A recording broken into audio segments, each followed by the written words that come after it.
Thank you. So I thought I'd get the heckling in from the start. So I thought something I've come across during the last year, and crap. Oops, is that my machine going? It is. So crap is actually it's one of those acronyms where somebody's worked backwards. So they came up with the idea of crap first, and officially it's supposed to be change risk anti-pattern. But concept came from a couple of engineers at Google who were sitting down and saying, how can we tell whether we've got crap code or not? So they wanted to have a metric to help them to determine this, rather than it just being a subjective point of view. So they kind of went through a lot of code and kind of came up with this formula, which, as you can see, it's about complexity and about test coverage. And usually it's applied on a sort of a function by function basis within your code. And essentially that kind of all comes down to this point of view, that if you've got complex code and you're not testing it, then that's crap that we're dealing with. So the complexity part of it is kind of using another static code metric, this thing cyclomatic complexity, which is all about looking at your function and trying to work out how many paths are there through that particular function. So you start off with one, because obviously you've got to get from the top to the bottom of your function. And then each time you hit an if statement or an else if, or basically case and ternary operators are another ways of saying if, or the two loop sort of for and while, then you add one onto your complexity score. I have come across an extended version of this complexity, because obviously one of the ways you could try and game the system and say, I've got two if statements here, I'm going to make my complexity one less by putting them in as an and or an or somehow. So that's kind of where the extended version comes in, to try and stop people from doing that. So it would count, even if you had two clauses in an if statement, it would count those as two items of complexity. And obviously now with sort of the try-catch mechanism, the catch is essentially another branch. The test coverage would come through normally from something like PHP unit. And PHP unit at the moment, it does look at line coverage.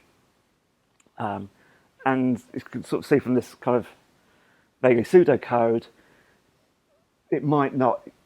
this might come through if I'm looking at line coverage, and if it always hit this particular item here and it was always true, or usually it was true in my tests, then actually I'm not testing out this full line, but that would be counted as that's been tested.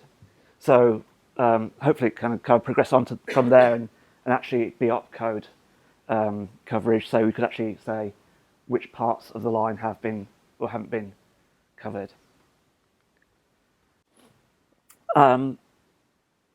And the other thing, which is kind of referring back to stuff that Dan was talking about last week, if you are looking at kind of how much coverage you have of your code, then obviously if there are things that can never be tested, you want to kind of take those out of your calculation and your coverage. So that's probably usually quite a lot you can kind of generate each day. But so obviously kind of the lowest score is 1, because that's kind of straight through and 100% code coverage. I'd sort of suggest if you're at that level, then you might be wanting to kind of fire up your CV, because if all your code is kind of complexity 1, then you're probably not doing anything really. It's just so that's probably the other end. That'd be kind of a quick signal that this is kind of worrying. So they do have sort of 30 sounds quite a high number to say this is kind of a threshold for crapness. But one of the things I quite like about this is how it does really favour testing. So you can see if I have basically 4 branches happening within my function, and I don't do any testing, then I've kind of hit my limit. As soon as I start doing some testing, so 50% coverage, I've dropped considerably. That's nearly a quarter now. So you really get a reward from testing out your code and starting testing, not that you kind of got to be kind of completely dogmatic and TDD and wear the hair shirt as well. It's just start getting involved, start doing it, and you get something back from this. And obviously, at this stage, you suddenly start trying to work out, well, how much sort of complexity can I have in a function? But obviously, if you're really testing out that function, I would suggest that writing tests for really complex code at the moment falls somewhere between something more pleasant, like banging your head against a brick wall, and something less pleasant, like watching election results. Sorry, not betraying anything there.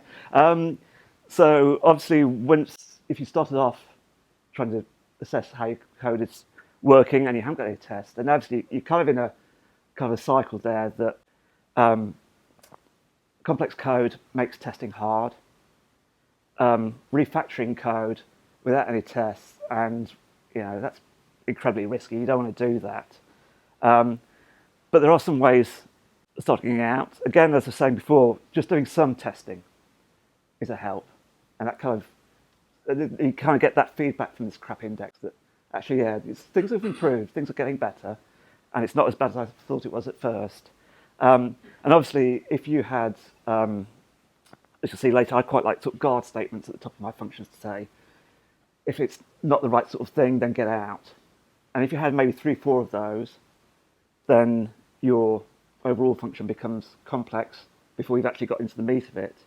So you could say, okay, so I split all that guard function off into a separate function, and just say, if I'm not supposed to be in here, then return, otherwise get on with your stuff.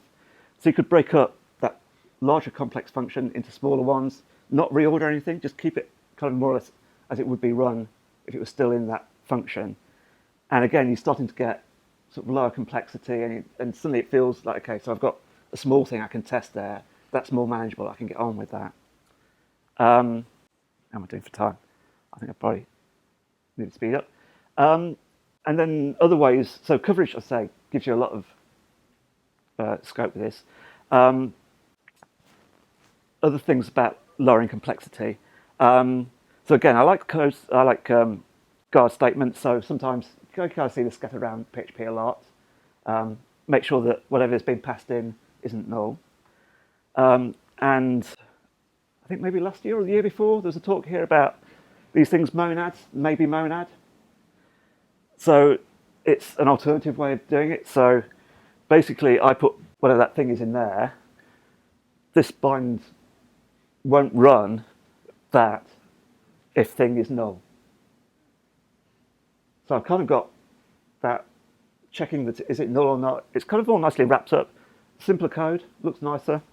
You can chain things together like that. So anywhere along this chain, if it suddenly hit null, it would stop and wouldn't do anything else. So it wouldn't go bang. So I say I think there's a YouTube video as well for that, really worth looking at. Other thing, I see Danny's in the audience tonight who likes code specialization.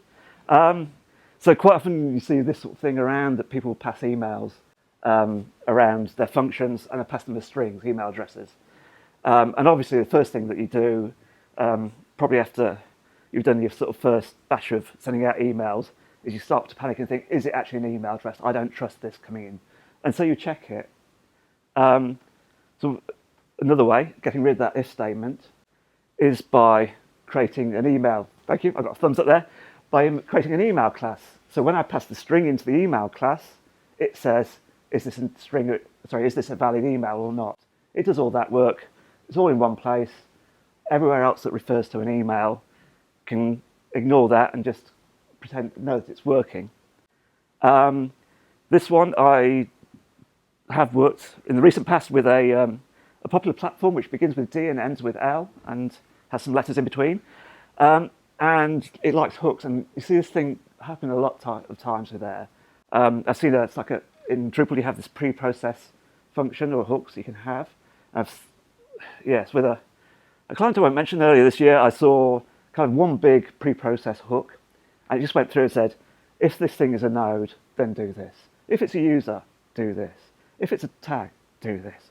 All the way through. And you see it in other types of code as well, even in kind of more object-oriented minded, where you're actually checking, if it's this type of thing, then I'll do this. If this property is around, then I'll do this. Again, switch it around. Just be sort of definite, because I know that I want a blog article to do this extra thing. I know that a blog article has categories, therefore it will do stuff around categories. There's no checking, you kind of switch your logic around. And again, Dan's in the audience, so just don't pass stuff around as necessarily as classes, but use interfaces to make your life easier. That's kind of off topic here, really. So this stuff, crap, you can get it out of PHP unit. I've seen it in the Scrutinizer CI. These other tools around which don't give you it directly. Obviously, PHP unit will give you your coverage, but with dependent metrics, you can get the complexity out. With mess detector, you could sort of set a limit to how much complexity you want before it starts screaming. So there's places around to use it. And kind of, I suppose the reason why I started off looking at this and why I like it is that basically, when you sit down in a code review and somebody says to you, your code is crap, instantly it's kind of, why are you saying that? Who are you? Can I sit down, can I say the same thing to you? And it suddenly becomes a very adversarial, very sort of, kind of in a male-dominated world, very sort of testosterone is out there, really. So what you're doing here is you're sort of pushing off that whole decision-making. There's a program out there, and it makes a decision, and you kind of got to Google people so you know that there's some thought being put behind this. And everybody's subject to that same rule. And then you start looking around. I think probably a horrible word, I really hate it everywhere else, but gamification. It's, like, how can we make our code less crap? That's the question, rather than it's crap, therefore you're doing it wrong. And you could start sort of researching things, looking at them online, and taking that less adversarial approach. And I think, before I shut up, the other thing about it as well is that, I don't know about how you all work, but quite often I go through the week and you sort of get to the end of the week and you think, oh my God, what the hell happened then? Again, if you have a metric like this around, you can say, okay, so I made a couple of clients happy, and I can see our code base has lowered its crap value. I've done some good stuff. We've done some good stuff this week. And that can be a kind of a good motivator around. I think the other thing about it is if you're kind of more a senior lead dev, then and you've got your sort of junior devs doing this, then you kind of know that one of the things that this is trying to push them to do is to create less complex functions. So even if they haven't got stuff right in the first place, and they're doing a bit of testing but not completely, at least you've kind of haven't got that mega function that you've got absolutely no idea what the hell is happening in the middle of it, and it's a bug, and you've got to try and rewrite it. At least you kind of it's helping you to split that down. So there we go. Thank you. Any questions?